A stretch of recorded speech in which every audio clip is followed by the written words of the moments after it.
Welcome to Spotlight. I'm Bruce Gulland. And I'm Liz Waid. Spotlight uses a special English method of broadcasting. It is easier for people to understand no matter where in the world they live.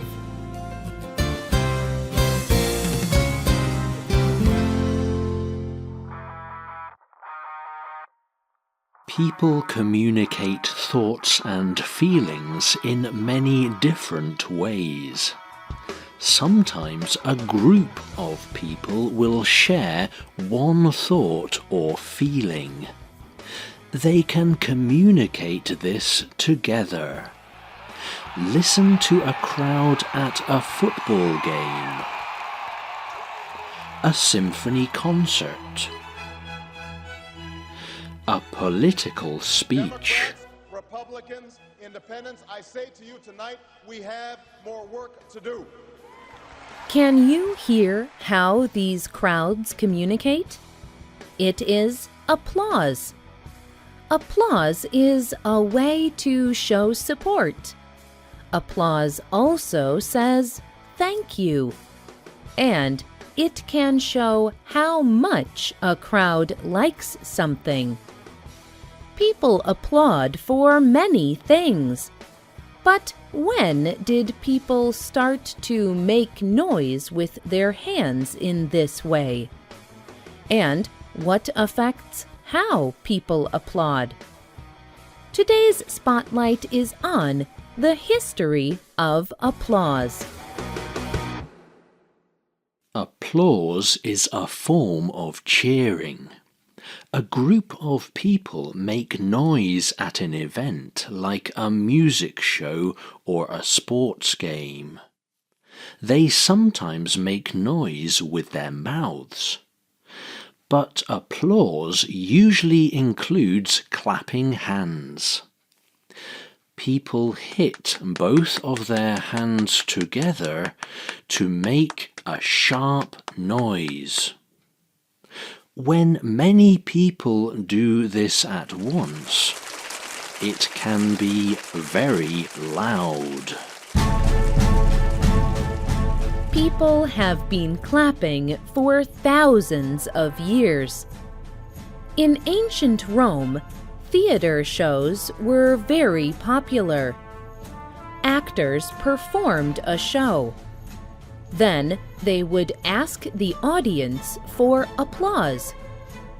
Applause was a way for the crowd to say thank you to the performers. But it was also more than this. People could also communicate how much they liked the performance. If they liked it very much, they would applaud very loudly and for a long time. But if they did not like it, they would only applaud a little bit. In this way, a crowd could communicate as a group. Applause also connected people to their leaders. Political leaders in ancient Rome gave long speeches to the people, and people could talk back through applause. Greg Aldrete is a professor of history at the University of Wisconsin. He studies politicians in ancient Rome. Aldrete told The Atlantic magazine that leaders would listen to the applause of the crowd. They would measure how long and loud it was. From this they would understand if the people supported them. Politicians and performers even began to pay people to applaud loudly. They hoped that if the crowd heard people clapping loudly, they would all clap loudly too. In 17th century France, there was a group of people called the clock. An actor or politician could pay them money. The clock charged money for different kinds of cheering services. They would clap and shout. The clock would even boo a performance. This showed that they did not like it. Applause developed into a complex system of clapping and other noises.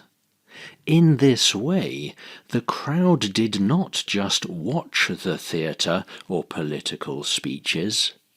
They were able to be involved. Greg Aldrete explains some of the different ways a crowd could communicate. Their ways of using applause included much more than clapping alone. Crowds made noises like thunder, but they also buzzed. They also trilled. Crowds developed ways to express how much they liked the person or persons before them. They used claps, snaps of the finger and thumb, and even waved the edges of their clothing. In more modern times, people stopped using this kind of complex clapping.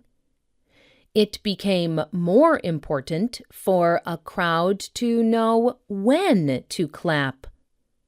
For example, at some kinds of music performances, people should wait to clap until the end. This is good manners. Aldrete says, knowing when to stay silent, as well as when to clap, became a mark of education and class. It was a new kind of system for audiences to learn. Applause became a matter of do or don't, all or nothing. It lost much of its old complexity. But people still applaud in many ways. People in different countries also applaud differently. Andrew Litton is a musician. He conducts symphonies, guiding all the musicians to play their instruments together. He has performed all over the world. He told BBC Music Magazine, "In the northern countries, if they like you, they will launch into rhythmic applause quite soon, and they will keep the rhythmic applause going. But they do not cheer. They do not shout. And in America, standing up to applaud is common. People stand immediately and make lots of vocal sounds, lots of shouting, 'Bravo!' In Germany, you can actually count to 3 or 5 slowly after the music stops. Then the applause starts. It is almost like a spiritual feeling. They want to have that spiritual feeling or silence.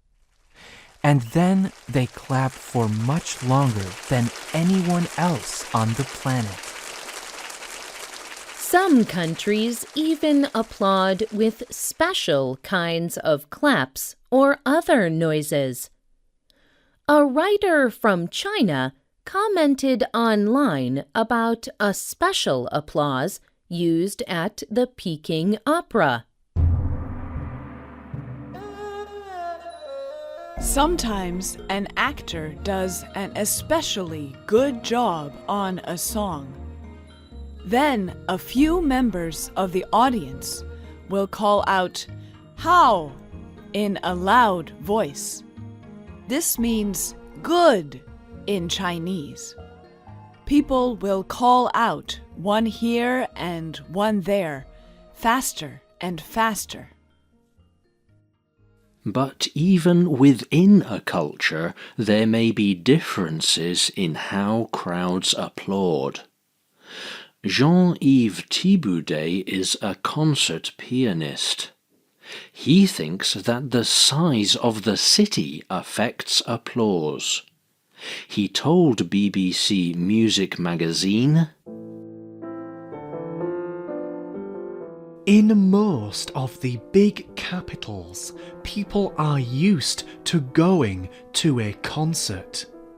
So they will have a similar experience with applause. But sometimes I go to very small places where they do not have so many concerts. Then you hear they have the most incredibly warm and excited response." Applause may depend on the country or size of the crowd. It may come in many forms. But one thing does not change. Artists, sports players, and speakers all enjoy hearing applause. It is an important part of their job. Musician Andrew Litton explains.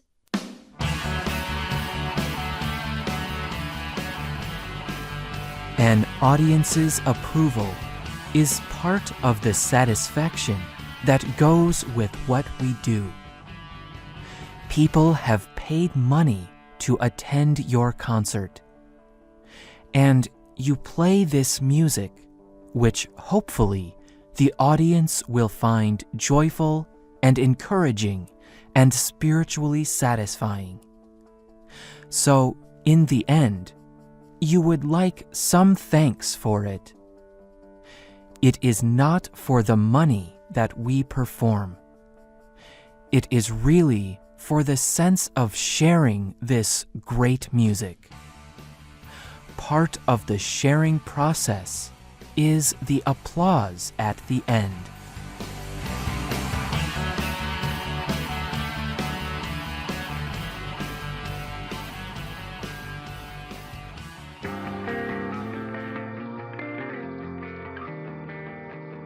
Are there special customs for applause in your home country? The writer of this program was Rena Dam. The producer was Luke Haley. The voices you heard were from the United States and the United Kingdom. All quotes were adapted for this program and voiced by Spotlight. This program is called The History of Applause. We hope you can join us again for the next Spotlight program. Goodbye.